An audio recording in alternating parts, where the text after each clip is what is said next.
How the Brooklyn Nets championship window closed before it could even open. The Golden State Warriors have just won the 2022 NBA championship, and I can't help but think about what this means for KD's legacy.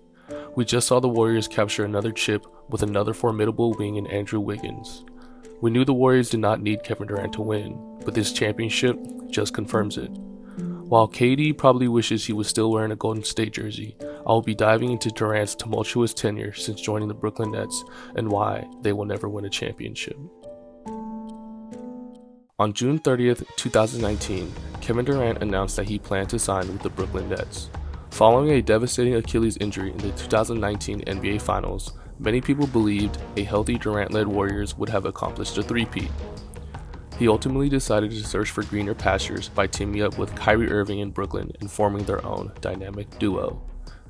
The Nets signed Durant that offseason, despite knowing he would most likely miss the 2019-2020 offseason in which he did. What many people tend to forget is that there were a lot of rumors of a potential early return by Durant to the Nets that season. Remember, the NBA season was delayed and pushed to a bubble in Orlando over the summer. At that time, the Brooklyn Nets had finished as the 7th seed with a record of 35-37. With Brooklyn missing many of their key players including Kevin Durant, Kyrie Irving, Spencer Dinwiddie, DeAndre Jordan, Taurean Prince, Wilson Chandler, and Nick Claxton, everyone counted Brooklyn out. Nonetheless, this depleted Nets team fought hard. It was a coming out party for Caris LeVert and Jared Allen as they finished 5-3 in the seeding games before ultimately getting swept by the defending champion Toronto Raptors. I can't emphasize enough how great Jared Allen, but especially Caris LeVert were playing during this bubble period. LeVert had phenomenal scoring performances with 34, 27, 37, and 35-point outings, cementing himself as one of the league's top stars. He ultimately averaged 23.1 points, 7.8 assists, and 5.4 rebounds in 10 games in the 2020 NBA bubble. He was expected to be a key contributor to a potential championship contending team the following year, and the media was even considering him as a potential third star to play alongside KD and Kyrie. Going into next season, the sky was the limit for the Nets as they would be getting their top stars back in addition to a young trio of Caris LeVert, Jared Allen, and Spencer Dinwiddie. Remember these names as we will be returning to them shortly. Brooklyn basketball was back. With a Kevin Durant and Kyrie Irving led team, they were immediately recognized as championship contenders.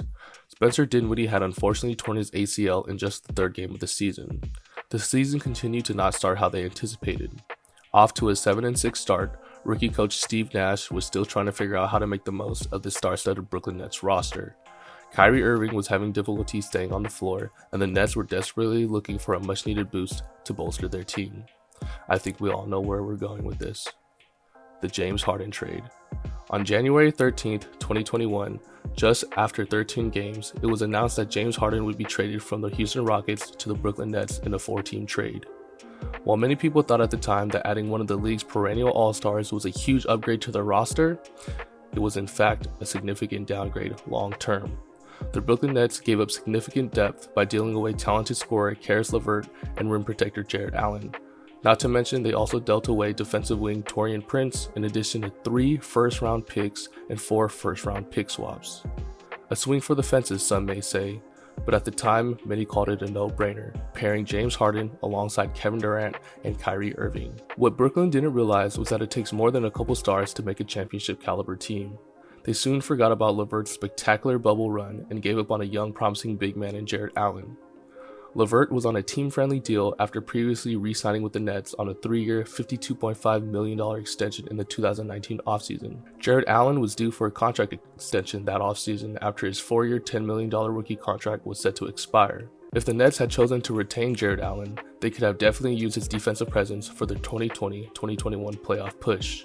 Mind you, the Nets roster prior to acquiring James Harden consisted of Kyrie Irving, Spencer Dinwiddie, out for season, Kevin Durant, Jeff Green, Jared Allen, Caris LeVert, Bruce Brown, Joe Harris, Taurean Prince, DeAndre Jordan, Landry Shamet, Nick Claxton, and many more.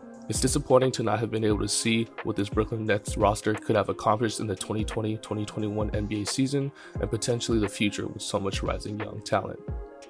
The Brooklyn Nets actually played phenomenally well after acquiring James Harden. They finished the regular season with a 48-24 record, going 41-18 after acquiring the Beard. However, all of this success did not come without its challenges. LaMarcus Aldridge signed with the Nets, but was rushed into sudden retirement due to a heart issue. We saw Kyrie Irving only play 54 games, with many of them being due to personal reasons. Harden had issues with his hamstring for the second half of the season and into the playoffs into the semifinals. While Kevin Durant did his best attempt to will the Brooklyn Nets to an Eastern Conference championship berth without Kyrie and an unhealthy Harden, his NBA record 48 points fell short to the Milwaukee Bucks in Game 7. In hindsight, seeing all of the injuries that plagued the Brooklyn Nets, it begs the question, would they have been better off with their original roster and much needed depth?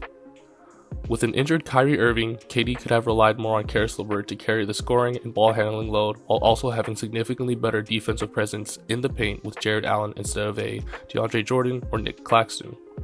Taurean Prince could have given the Nets solid minutes off the bench instead of Bruce Brown and Jeff Green having to be the sole contributors for the Nets during the 2020-2021 playoffs. Mind you, the Bucks went on to play a subpar Atlanta Hawks team in the Eastern Conference Finals. I'm confident in saying that had the Nets not traded for James Harden and kept their original depth, they could have definitely gotten past the Milwaukee Bucks based on their ability on not having to rely too heavily on one or two players. If KD was able to take a team of G Leaguers and a 50% James Harden to Game 7 against the Milwaukee Bucks, imagine what he could have done with a Karis LeVert and Jared Allen. They could have easily been on the road to their first NBA championship. Fast forward to today, the Brooklyn Nets just got swept in the first round of the NBA playoffs, and uncertainty about Kyrie Irving's availability is still looming. They no longer have James Harden and are left with a Ben Simmons who may never step on an NBA court ever again. It appears that Brooklyn's championship window is coming to a close, and I can't help but wonder what this team could have been if they kept their original roster. You could make the argument that the injuries the Nets faced in the 2021 playoffs could not have been predicted, and that even with a Karis LeVert and Jared Allen, there was no guarantee that they were getting past the Milwaukee Bucks. However, I beg to differ. Both Kyrie Irving and James Harden already had an injury history, and even if the Nets hypothetically were unable to get past the Bucks in 2021 with LeVert and Allen, which would have merely been impossible because KD was one big toe away from defeating them playing alongside G Leaguers, they would have been much better equipped to go into the 2021-2022 season with a young talented core. Karis LeVert has since averaged 17 points, 3.7 rebounds, and 4.3 assists, and Jared Allen has averaged 16.1 points, 10.8 rebounds, and 1.3 blocks this past season.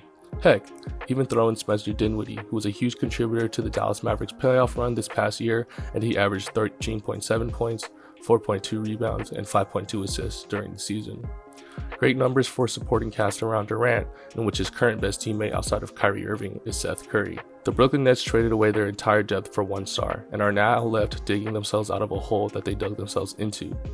With the Nets' unwillingness to commit to Kyrie Irving long term, currently stuck with a mediocre roster, and having traded away nearly all of their first round picks in the James Harden trade, you can't help but think that the Brooklyn Nets title window has come to a close.